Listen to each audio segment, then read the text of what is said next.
صباح الفل. عاملين ايه؟ يا رب تكونوا بخير. يومكم جميل وحلو وكله توفيق ورضا ان شاء الله. ازاي بس في ناس بتبدأ يومها من غير ما تفطر؟ لو ما بدأتش يومي بفطار ويكون رايق كده واقعد افطر بمزاج، يوم كله حرفيا يومي بيبوظ. أنا لو ورايا ايه كده، لو الدنيا هتتهد لازم اقعد افطر الاول وبعدين ابتدي اشوف اليوم بيقول ايه. النهارده انا كنت ناويه اروق كده السراحه بتاعتي واغير كل الحاجات اللي عليها الديكورات وكل الحاجات اللي فوق التسريحه وابص عليها من جوه، بس قلت الاول ادخل المطبخ واشوف ايه اللي ورايا. المهم ان انا نزلت الستاره بتاعت غرفتي، بتاعت غرفه النوم، اغسلها علشان اول ما تنشف وتتجفف كويس قوي في الغساله احطها على طول، هعلقها على طول والحر ده هينشف. كان عندي بواقي عيش فينو عملته سان بايتس، حطيت عليه شويه زبده بيخلي طعمه تحفه وشويه توابل، وبحطه على الشوايه كده 10 دقايق واقلبه تقلبتين واطلعه احطه في علبه واشيله على جنب. في اللانش بوكس لبنتي وهي رايحه الحضانه. وكمان كان عندي بطاطا بنجلوها مسلوقه، فسلقتها وقسمتها على علب كده وحطيتها على التلاجة على طول. لقيت شويه جزر كده قبل ما يتبلوا بغسلها واقشرها واحطها في ميه في علبه مقفوله على التلاجة. ونزلت لكم الطريقه دي قبل كده كتير قوي، ان هي بتحفظ الجزر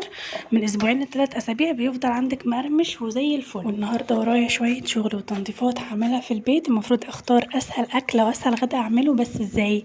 هعمل محشي. الحر والفرهده عايزين اكل سريع ومش عايز نار، بس هف عليا بصراحه كده فجاه انا هعمل محشي من غير اي سابق انذار. للجواز لو كان حد قال لي اعملي معايا محشي انا ما كنتش بحب ابدا، بحس ان هي اكله مفرهده كده وبتاخد وقت كتير، عمايلها صعبه ومفيش اسهل من اكلها. بس سبحان الله، كل الحاجات اللي كنا بنرفض نعملها قبل الجواز بتحبي تعمليها بعد الجواز. يعني مش عارفه، هو بينزل في السيستم بتاع الجواز كده ان انت كل الحاجات اللي ما كنتش بترضي تعمليها قبل هتعمليها بعد الجواز بصدر رحب وانتي حابه ان انت بقى تعمليها. اسلي نفسي وانا قاعده بحشي كده علشان ما احسش بزهق وان الموضوع هياخد وقت، فحضرت العده كده قدام التلفزيون وشغلت المسلسل اللي كان قالب الدنيا فتره ده. وعايزه اقول لكم انا شفت 4 حلقات ورا بعض وانا بعمل المحشي، يعني اخد مني وقت طويل قوي بجد. قولوا لي بقى، انتوا بتحبوا تعملوا محشي ولا بتستصعبوه زي قبل ما كنت قبل الجواز كده كنت بستصعبوه؟ يعني انتوا في ناس بجد غايتها ان هي تعمل المحشي، بتحب تعمل المحشي وتقعد تعمل اصناف كتير وكده. الخطه بقى ان انا كنت هعمل كوسه وبتنجان، بس طلع عندي الخلطه كانت كتير لان انا مش بعرف اظبط المقدار بالظبط. كان عندي خلطه كتير قوي زياده بقت، فطلعت بقى شويه ورق عنب كنت مخزناهم وقلت يلا نصيب بقى هعملهم بالمره وخلاص. عشان المحشي اخد مني وقت كتير قلت بقى هعمل ايه جنبه، وديت فراخ تتشوى بره بدل ما اقعد بقى افرهد نفسي اكتر، انا لسه ورايا شغل كتير، فقلت هشوي بره فراخ جنب المحشي وخلاص. طبعا معروفه محشي مواعين كتير كتير كتير كتير. بس اقول لكم على حاجه بصراحه، انا من الناس اللي بتحب تغسل مواعين. في ناس بتحب تغسل مواعين وفي ناس بتكره وقفه الحوض. انا ساعات مبقاش عندي طاقه الصراحه ومش ببقى عايزه اغسل حتى معلقه، بس اوقات بحب اغسل مواعين، بحس ان هي بتطلع طاقه سلبيه من جوايا مش عارفه ليه. بحس ان انا ببقى مثلا مرهقه تعبانه او عندي طاقه سلبيه كتير قوي، وانا اول ما اخلص المواعين كده واغسل الحوض والدنيا نظيفه بحس ان في هم من على كتافي كده قل وبحس كده براحه شويه. فهي ليها مميزات برضو مش هننكر. خليت بقى الحوض فله بيلمع كده زي ما انتوا شايفين، وغسلت كل المواعين، ولازم ايدي بتاكلني كده لازم اغسل امسح البوتاجاز والاكل على النار عادي. الحمد لله خلصت الغدا خلصت المواعين، قلت قبل ما ادخل على الاوضه بقى اظبطها اخد لي بريك كده ارتاح اخد نفسي وبعدين اخش على المعركه اللي بعدها. فجاه لقيت الساعه بتاعت الصاله بتاعتي وقعت اتكسرت، يعني بطريقه غريبه. الساعه ديت متعلقه في مكانها بقالها 3 سنين، انا مش عارفه ايه اللي فكرها ان هي تقع دلوقتي وتتكسر كده. اتكسرت من جوه بطريقه وحشه قوي، من بره الحمد لله سليمه الى حد ما، بس اتكسرت كسر وحش قوي. هي المفروض بتقفل 2 كده، المكان اللي بيقفلها في بعض كده مغناطيس، الحته دي اتكسرت فمش هينفع تتعلق تاني. واصلا العلاقه بتاعتها في الاول اتكسرت نصين، فمش ما كنتش عارفه اعملها ايه. فضلت سايباها شويه كده لحد ما اشوف لها حاجه، يعني مش عارفه اوديها لحد يصلحها ولا خلاص هي باظت. فلقيت العقارب شغاله عادي، فقسمتها بقى 2 من النص، شلت المسامير بتاعتها ومفصلات وحطيتها بقى ايه، واحده علقتها في مكانها على الحته المكسوره والتانية حطيتها فوق التلفزيون. ومش عارفه كده حلوه ولا باينه الكسر ولا ايه، مش عارفه الصراحه. زعلت شويه بصراحه لان بحبها قوي، بس بعد كده قلت الحمد لله فدانا، يعني فدا اي حاجه تانية كان ممكن تحصل كبيره. دخلت بقى على الاوضه شلت المفارش دي لاني بقالي فتره فرشاها وزهقت يعني من الترتيب ده، عايزه بقى ايه انسق حاجه تانية اغير كده ان انا بمل بسرعه. شلتهم بقى يتغسلوا وروقت بقى كده، فضيت كل حاجه، شلت كل اللي على السرير حطيته على السرير زي ما انتوا شايفين كده، الوضع متبهدل. بس عادي هنظبط مع بعض دلوقتي. مسحت السراحه، انتوا هتحسوا في الاول ان هي نضيفه ومفيش حاجه، بس هتشوفوا دلوقتي التراب اللي بيكون عليها بسبب الشبابيك. الشبابيك بتدخلي تراب كتير قوي، وانا من النوع اللي انا لازم اهوي، لازم افتح الشبابيك، ما بقدرش اسيب الاوضه مثلا يوم واحد مقفوله، لازم اهويها. فده بيدخلي تراب، فهعمل ايه؟ هنضف كل شويه وخلاص. همسح كل السراحه، هلمعها كويس قوي، وابتدي بقى افرش مفارش جديده واوزع بقى. اشوف بقى، بشوف معاكم لسه وانا واقفه، بشوف هرتب الدنيا ازاي.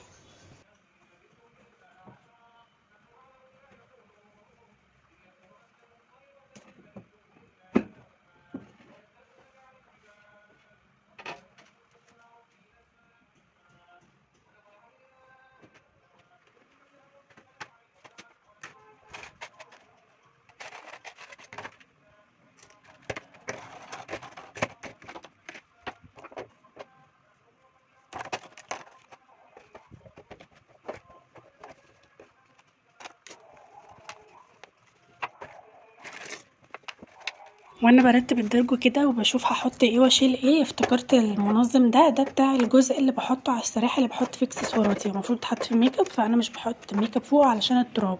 فكنت شايلاه، ما كنتش عارفه اعمل بيه، فقلت بقى احط فيه التوك.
عايزه اقول لكم ان دي اصلا كوسترات بتاعت سفره، بس انا عم بعملها مفارش كده، انا متجوزه بيها، كنت جايباها قبل. هي دلوقتي على فكره موجوده كتير ومنتشره، وفي منها اشكال تحفه.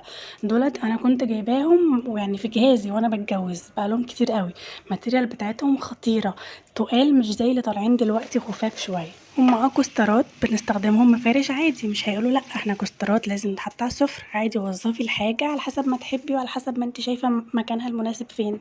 دي بقى اللي بتاع البورسلين دي، مش عارفه هي فازه اصلا ولا ايه، بس انا جبتها من عند بتوع البورسلين اللي بيبقوا فرشين في المنشيه.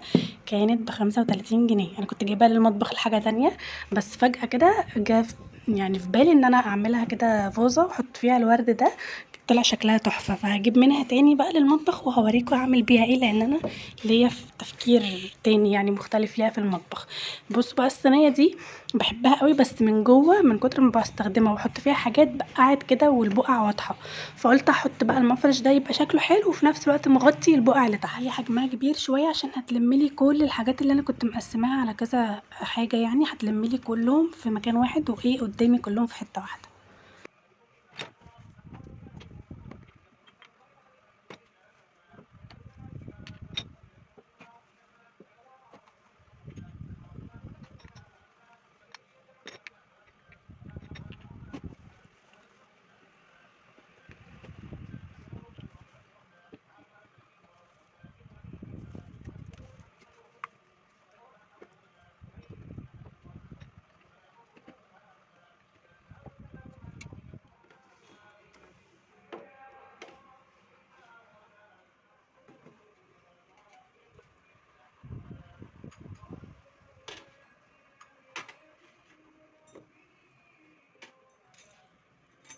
ده بقى منظم الميك اب اللي انا قسمته، حطيت الجزء بتاعه في الدرج في الاول. هو اصلا بتاع ميك اب ومش بيجي معاه المقسمات او المنظمات القطيفه دي.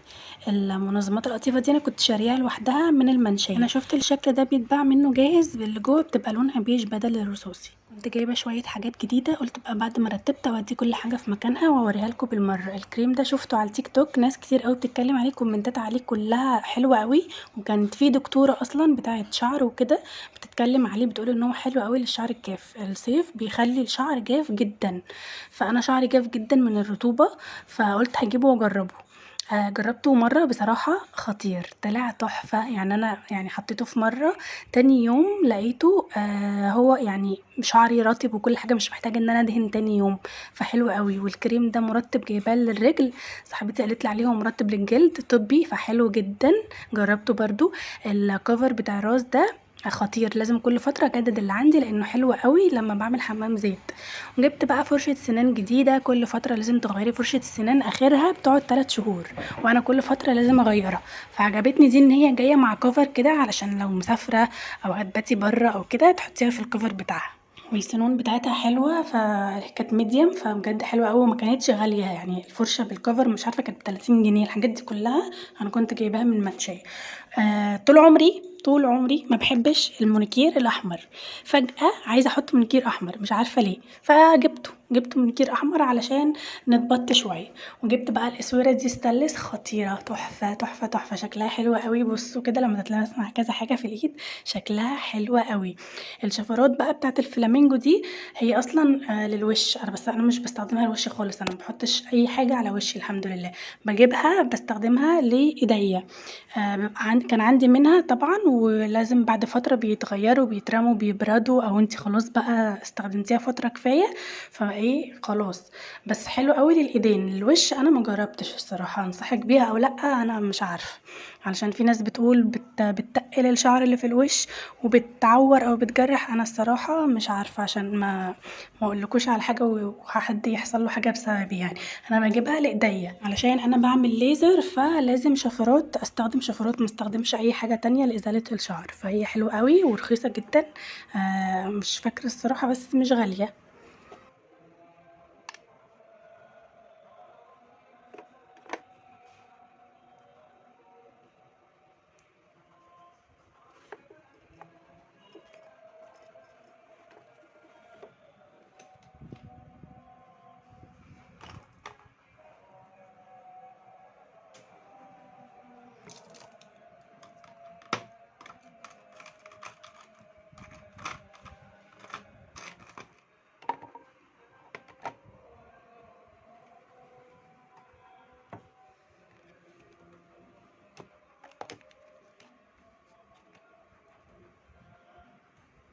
خلصت كده الحمد لله على خير. طلعت بقى الحاجات دي ادويه مش مكانها، البندانه دي خلاص ادمت مش عايزاها تاني، والمشط خلاص مش محتاجاه برضو. وطلعت شويه زباله محترمين. دي ميزه الترويقه بقى اللي بتيجي على غفله كده، انت بتلاقي حاجات مش في مكانها وبتطلعي كراكيب وحاجات بتكون عندك مش عارفه ان هي كراكيب، فالدنيا بتروق كده وتهدى. وده كان الشكل النهائي. قولوا لي رايكم، عجبكم ولا لا؟ وبس كده الحمد لله. الفيديو كده ويومنا انتهى على خير. بعد ما خلصت الاكل بقى والتنظيف وكده، بحب اولع بخور في الشقه كلها، عشان خلاص بقى هقعد في هدوء. الغدا جاهز، الحوض فاضي ونضيف، البيت متروق، نحط بقى بخور، نشم ريحه حلوه في البيت.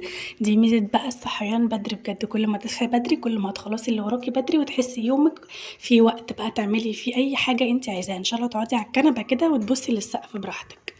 هسيب واحدة شغالة في المطبخ عشان تضيع ريحة البصل بقى والتسبيكة والحاجات دي، وهحط 2 في الصالة، او ممكن احط واحدة في الصالة وواحدة في الأوضة، علشان يبقى البيت كله ريحته بخور كده وريحته حلوة. بس كده، اتمنى الفيديو يكون عجبكم. ما تنسوش تعملوا لي لايك، اشتركوا في القناة لو اول مرة تشوفوا فيديو ليا، واستنوا فيديوهات كتير جاية حلوة ان شاء الله هنعملها مع بعض.